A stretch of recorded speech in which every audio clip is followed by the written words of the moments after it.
নমস্কার, আপনারা দেখছেন যুবশক্তি বাংলা। আপনাদের সঙ্গে রয়েছে আমি অনুষ্কা। দেশের কোটি কোটি কৃষকদের জন্য কিন্তু রয়েছে বিশাল সুখবর। ইতিমধ্যেই প্রধানমন্ত্রী কৃষক সম্মান নিধি, প্রধানমন্ত্রী কিষাণ সম্মান নিধির কিন্তু মেয়াদ বাড়িয়ে দেওয়া হয়েছে। মেয়াদ বাড়ানো হয়েছে 5 বছর পর্যন্ত এবং 2030 থেকে 31 পর্যন্ত কিন্তু কৃষকরা এই সুযোগ সুবিধাগুলি পাবেন এবং ইতিমধ্যেই কিন্তু পরবর্তী কিস্তির জন্য অপেক্ষা শুরু হয়ে গেছে। 24তম কিস্তি কবে আপনারা পেতে চলেছেন এবং এই বিষয়ে সমস্ত বিশদের তথ্য জানতে আপনারা সঙ্গে থাকুন যুবশক্তি বাংলার ভিডিওটি পুরোটা দেখুন, শুনুন।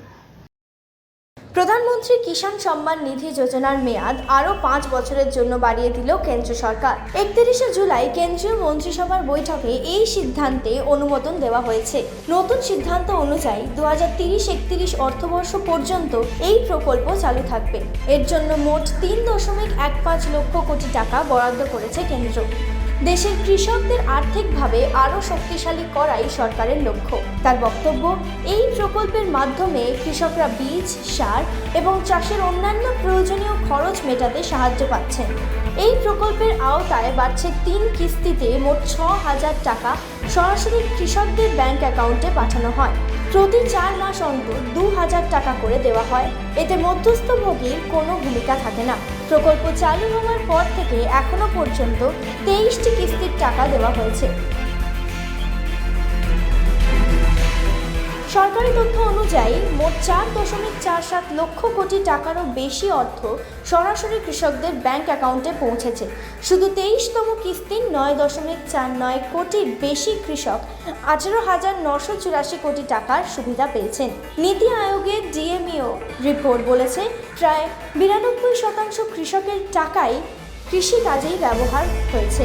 85% কৃষক জানিয়েছেন এই সহায়তার ফলে তাদের আয় বেড়েছে। পাশাপাশি চড়া সুদে ঋণ নেওয়ার প্রয়োজনও অনেকটাই কমেছে। এবার কৃষকদের নজর 24তম কিস্তির দিকে। 23তম কিস্তির টাকা দেওয়া হয়েছিল গত 20শে জুন। সেই হিসেবে আগামী কিস্তির টাকা অক্টোবর মাসে দুর্গাপুজোর আগে কৃষকদের অ্যাকাউন্টে জমা পড়তে পারে বলে মনে করা হচ্ছে। তবে কেন্দ্র সরকার এখনো এই বিষয়ে কোনো নির্দিষ্ট তারিখ ঘোষণা করেননি। বিভিন্ন কৃষক সংগঠন দীর্ঘদিন ধরে বার্ষিক 6,000 টাকার অনুদান বাড়ানোর দাবি জানিয়ে আসছে। তাদের দাবি, বর্তমান মূল্যবৃদ্ধির বাজারে এই সাহায্যের পরিমাণ বাড়িয়ে অন্তত 10,000 টাকা করা উচিত। যদিও এই বিষয়ে এখনো কেন্দ্রের পক্ষ থেকে কোনো ঘোষণা করা হয়নি। যুবশক্তি বাংলা।